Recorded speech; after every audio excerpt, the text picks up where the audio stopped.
code-genie.ai, AI capabilities.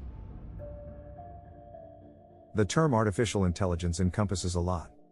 AI is not just one technology but a multidisciplinary field. Implementing AI might mean different things depending on the context of the solution. Often it requires multiple capabilities together to meet objectives. For example, vision may be used as a source of data input to an application. In contrast, natural language processing and machine learning are used to understand and process the information, and speech is used as an output mechanism as seen in some robotics implementations.